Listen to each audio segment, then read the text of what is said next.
నమస్తే, welcome to our channel. నేను మీ అనుష. దగ్గు, జలుబు, జ్వరం, కడుపు నొప్పి పిల్లల్లో ఇవి చాలా సహజంగా చూస్తూ ఉంటాం. ఎలాంటి మెడిసిన్స్ లేకుండా మన హోమ్ రెమెడీస్ ద్వారా ఎలాంటి మెడిసిన్స్ అందుబాటులో ఉన్నాయి అనే అంశం గురించి మాట్లాడడానికి ప్రస్తుతం మనతో పాటు ఉన్నారు ప్రముఖ homeopathy physician doctor Chetan Raj గారు. సార్తో మాట్లాడి పూర్తి వివరాలు తెలుసుకుందాం. నమస్తే సార్. నమస్తే మేడం. సార్, సీజన్ మారే కొందికి క్లైమేట్ చేంజ్ అయితే పిల్లలకి ఊరికే దగ్గు, జలుబు, జ్వరము అండ్ కడుపు నొప్పి అయితే చాలా ఫ్రీక్వెంట్గా కంప్లైంట్ చేస్తారు సార్. పేరెంట్స్ అయితే చాలా ప్యానిక్ అయిపోయి వెంటనే ఏం చేయాలి, యాంటీబయాటిక్స్ కూడా వాడుతూ ఉంటారు.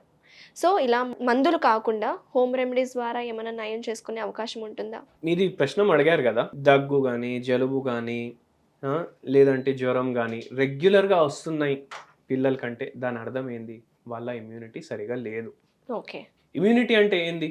ఇప్పుడు బేసిక్గా ఇమ్యూనిటీ అంటే రాజుల కాలంలో ఒక కోట మీద మొత్తం మనం అది గెలవాలి అంటే ఫస్ట్ ఆ ఫోర్ట్రెస్ వాలే స్ట్రాంగ్ ఉంటుంది, అది బ్రేక్ చేయాలి. ఇప్పుడు బాహుబలి సినిమాలు చూసారు కదా మీరు, ఆ వాల్ ని బ్రేక్ చేసి లోపలికి రావాలి. లోపలికి వస్తే కూడా అక్కడ మళ్ళీ సోల్జర్స్ ఉంటారు, వాళ్ళు మీ మీద అటాక్ చేస్తారు మళ్ళీ. ఇవన్నీ అయిపోయిన తర్వాత రాజుని చంపాలి, అయితే ఆ కోట మీద అయిపోతుంది. సో అట్లనే ఇమ్యూనిటీ కూడా కోటలాగా అన్నమాట. ఏదైతే ఒకవేళ మీ పిల్లలు మంచిగా స్ట్రాంగ్ ఉండాలంటే ఫస్ట్ మీరు ఏం చేయాలంటే మీ కోటని మీరు స్ట్రాంగ్ చేసుకోవాలి. అంటే మన ఇమ్యూనిటీని స్ట్రాంగ్ చేసుకోవాలి. మంచి ఎగ్జాంపుల్ ఇది. సో మీరు ఏం చేయాలి, ఫస్ట్ ఫ్రూట్స్ ఎక్కువ డయట్ లో ఇంక్లూడ్ చేయాలి మీ పిల్లల డయట్ లో. ఫ్రూట్ జ్యూస్ ఫామ్ లో కానీ లేదంటే డైరెక్ట్ మొత్తం ఫ్రూట్ లో కానీ డ్రై ఫ్రూట్స్ ఇవన్నీ ఇంక్లూడ్ చేయాలి. ఇవి ఇంక్లూడ్ చేయడం వల్ల ఏమైతుంది, ఆ బయట వాల్ ఉంది కదా అది మంచిగా స్ట్రాంగ్ అయిపోతుంది. స్పెషల్లీ ఇప్పుడు సమ్మర్ సీజన్, మ్యాంగోస్ ఎక్కువ ఇంక్లూడ్ చేయండి, వాటర్ మిలన్స్ ఎక్కువ ఇంక్లూడ్ చేయండి. పిల్లలు బాగా ఇష్టంతో తింటారు మ్యాంగోస్. సో అది కంటిన్యూస్లీ రెగ్యులర్లీ ఇంక్లూడ్ చేయండి. అండ్ ఎప్పుడైనా ఒకటి గుర్తు పెట్టుకోండి, మ్యాంగోస్ మీరు పిల్లలకి ఇచ్చే ముందు ఒక 2 గంటలు నానబెట్టండి వాటర్లో, దాని తర్వాత ఇవ్వండి. అండ్ మంచిగా వాష్ చేయండి ఫ్రూట్స్ని, ఎందుకంటే ఆర్గానిక్ మ్యాంగోస్ ట్రై చేయండి. ఒకవేళ లేవు అంటే ఆ పెస్టిసైడ్ మ్యాంగోలనే దొరుకుతాయి మనకు. సో మంచిగా వాష్ చేసి ఇవ్వండి. అయితే ఆ వాల్ ఏమో స్ట్రాంగ్ అయిపోతుంది పిల్లలది. దాని తర్వాత ప్రోటీన్స్, కార్బోహైడ్రేట్స్, ఫ్యాట్స్, మైక్రోన్యూట్రియంట్స్ ఇవి పెంచుకోవాలి బాడీలో. పిల్లల బాడీలో ఇవి తక్కువ ఉంటే కూడా వాళ్ళ ఇమ్యూనిటీ తగ్గిపోతుంది. సో ఇవి పెంచడం వల్ల ఏమవుతుంది, ఇప్పుడు ఆ గోడ దాటితే లోపల సోల్జర్స్ ఉంటారు కదా, ఆ సోల్జర్స్ ఎక్కువ ఉండాలి, అయితేనే మీరు మీ కోటను ప్రొటెక్ట్ చేసుకోవచ్చు. సో ఈ సోల్జర్లు ఎక్కువ అవ్వాలంటే బాడీలో కరెక్ట్ మాత్రలో ప్రోటీన్స్ ఉండాలి, గుడ్ కార్బోహైడ్రేట్స్ ఉండాలి, అండ్ గుడ్ ఫ్యాట్స్ ఉండాలి, న్యూట్రియంట్స్ ఉండాలి, మైక్రోన్యూట్రియంట్స్ అంటే విటమిన్లు, దాని తర్వాత మెగ్నీషియం, జింక్, పొటాషియం, సోడియం ఇవన్నీ కరెక్ట్ దాంట్లో ఉండాలి. సో ఇవి చేయాలంటే మీరు ఏం చేయాలి, ఒకవేళ ప్రోటీన్స్ పెరగాలంటే వేరే వేరే పప్పులు ఇవ్వాలి మీ పిల్లలకి. దాని తర్వాత మిల్క్ వాళ్ళ డయట్ లో రెగ్యులర్ ఇంక్లూడ్ చేయాలి. మిల్క్ అంటే కూడా బర్రెల పాలు కాదు, ఆవుల పాలు. ఆవు పాలు ఎక్కువ ఇంక్లూడ్ చేయండి పిల్లల డయట్ లో. అండ్ ఆవు నెయ్యి ఇవ్వండి పిల్లలకి, దీనివల్ల వాళ్ళ ఇమ్యూనిటీ స్ట్రాంగ్ అవుతుంది అనమాట. దాని తర్వాత మీరు రెగ్యులర్లీ డైలీ మార్నింగ్ ఉసిరికాయ ఉంటుంది కదా, ఎప్పుడైతే సీజన్ ఉంటుంది ఉసిరికాయ తోటి పచ్చడి చేసుకోండి, దోసకాయ ఉసిరికాయ మిక్స్ చేసుకోండి. అండ్ ఇది డైలీ వాళ్ళ డయట్ లో ఇంక్లూడ్ చేయండి ఎప్పుడైతే అవైలబుల్ ఉంటుంది. అది కాకుండా ఇప్పుడు తోతాపరి కైరీ ఉంటుంది కదా, అది పిల్లలు ఇష్టంతో తింటారు, కానీ మనం అది రేర్లీ తీసుకొస్తాం ఇంటికి. ఎప్పుడైతే ఈ ఎండాకాలం వస్తుంది అది అప్పుడు వస్తుంది అనమాట, అది డైలీ ఇవ్వండి. కొద్దిగా ఉప్పు వేసి కొద్దిగా కారం వేసి ఇవ్వండి, ఇష్టంతో తినేస్తారు. డైలీ కైరీ ఏమో పప్పులో వేయండి, దాంతో టేస్టీ కూడా అవుతుంది. అండ్ దానివల్ల విటమిన్స్ చాలా ఎక్కువ వచ్చేస్తాయి అన్నమాట పప్పులో.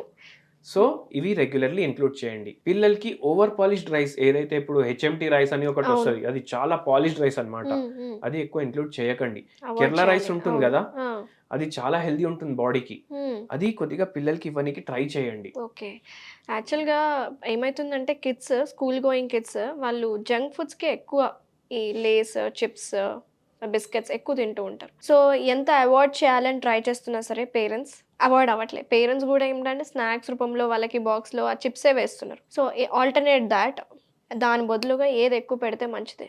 ఇప్పుడు ఎందుకు తినొద్దు అంటారు, వీటిలో ట్రాన్స్ ఫ్యాట్స్ ఉంటాయి, ఆర్టిఫిషియల్ ఫ్యాట్స్. అవి ఎక్కువ ఉంటాయి. సో అండ్ దీంట్లో ఏమైపోతుందంటే ఎప్పుడైతే పిల్లలు ఇవి తింటున్నారు కదా, వాళ్ళకి చిన్న చిన్న ఏజెస్లోనే థైరాయిడ్ వచ్చేస్తుంది, బీపీ వచ్చేస్తుంది, షుగర్ వచ్చేస్తుంది, స్కూల్ పిల్లలకి కూడా. సో అందుకే ఇవి అవాయిడ్ చేయాలి. ఒబెసిటీ చాలా ఎక్కువ అయిపోతుంది. ఇప్పుడు ఆలు ఎట్లుంటుంది, రౌండ్ ఉంటుంది. సో ఆలు చిప్స్ తింటే కూడా పిల్లలు కూడా ఆలులాగా అయిపోతారు అనమాట ఎక్కువ. సో అందుకే అవి అవాయిడ్ చేయాలి. స్పెషల్లీ లేజ్లు, దీంట్లో ట్రాన్స్ ఫ్యాట్స్ ఉంటాయి, ఆర్టిఫిషియల్ ఫ్లేవర్స్ ఉంటాయి, ఆర్టిఫిషియల్ కలర్స్ ఉంటాయి. ఇవి ఎట్లా తయారు చేస్తారు, ఇవి ఓవర్ ప్రాసెస్ చేసి తయారు చేస్తారు. లేదంటే పెట్రోలియం ప్రోడక్ట్స్ కూడా వాడి తయారు చేస్తారు, సింథటిక్ ప్రోడక్ట్స్. ప్లాస్టిక్ కూడా వచ్చేస్తుంది అనమాట అన్నిట్లా, ప్లాస్టిక్ ప్యాకింగ్. సో దానివల్ల కూడా చాలా సైడ్ ఎఫెక్ట్స్ ఉంటాయి. సో అవి అన్ని అవాయిడ్ చేయాలి మీ పిల్లలకి. స్పెషల్లీ ఇప్పుడు ఇంటికాడ ఉంటారు, డైలీ ఈవినింగ్ ఏమో క్రికెట్ ఆడడానికి కొడతారు బయటికి. క్రికెట్ ఆడడం వల్ల ఇమ్యూనిటీ పెరుగుతుంది వాళ్ళది, ఎందుకంటే ఫిజికల్ యాక్టివిటీ పెరుగుతుంది కదా.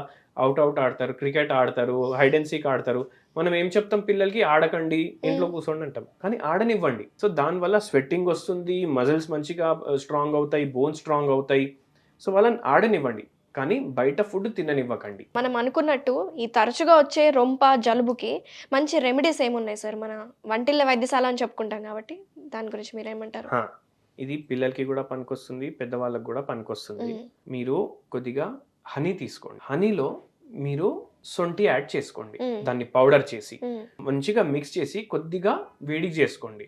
అండ్ ఇది స్టోర్ కూడా చేసుకోవచ్చు మీరు 10-15 days. ఒకవేళ పిల్లలకి జలుబు, దగ్గు ఏదైనా వచ్చింది అనుకోండి, కొద్దిగా క్వాంటిటీలో ఇది తీసుకోండి. అకోనైట్ 1M అనేసి ఒక హోమియోపతి మెడిసిన్ ఉంటుంది. మీరు ఇది స్టోర్ చేసి పెట్టుకుంటారు కదా, అప్పుడు దీంట్లో హోమియోపతి మెడిసిన్ యాడ్ చేయొద్దు. మీరు సపరేట్ గా ఇప్పుడు ఎవరికైనా ఇన్ఫెక్షన్ అయింది అనుకోండి, కొంచెం క్వాంటిటీ తీసుకుంటారు కదా, దాంట్లో 15-20 drops అకోనైట్ 1M యాడ్ చేయండి. ఎవ్రీ 2 hours కి ½ స్పూన్ ఇవ్వండి మీ పిల్లలకి. 3 days అట్లా చేయండి. మీకు 1.5 day ఫీవర్ తగ్గిపోతుంది, జలుబు తగ్గిపోతుంది, దగ్గు తగ్గిపోతుంది. కానీ 3 days అది కంటిన్యూ చేయండి. మీరు ఎటువంటి యాంటీబయాటిక్ ఇచ్చే అవసరం లేదు, మీరు ఎటువంటి పెయిన్ కిల్లర్ ఇచ్చే అవసరం లేదు, మీరు ఫీవర్ తగ్గించడానికి పారాసెటమాల్ కూడా ఇచ్చే అవసరం లేదు. ఇది మీరు ఇంట్లో చేయండి. అకోనైట్ ప్లస్ హనీ ప్లస్ సొంటి, ఆటోమేటికలీ ఎంత సివియర్ ఇన్ఫెక్షన్ ఉన్నా అది 2 days లోనే తగ్గిపోతుంది. కానీ 3 days మీరు ఇవ్వాలి. Thank you so much doctor గారు. జనరల్గా పిల్లల్లో వచ్చే ఈ జగ్గు, జలుబు, జ్వరాలకి ఎలాంటి మెడిసిన్స్ లేకుండా, అది కూడా హోమియోపతిలో హోలిస్టిక్ మెడికేషన్ సైడ్ ఎఫెక్ట్స్ లేకుండా, మన వంటిల్లే వైద్యశాల అన్నట్టు మన ఇంట్లో దొరికే ఐటమ్స్తోనే మనం ఈ సమస్యల నుంచి దూరం అవ్వచ్చు అని చాలా వివరంగా ఎక్స్ప్లెయిన్ చేస్తున్నాను. థ్యాంక్ యూ సో మచ్ అండి.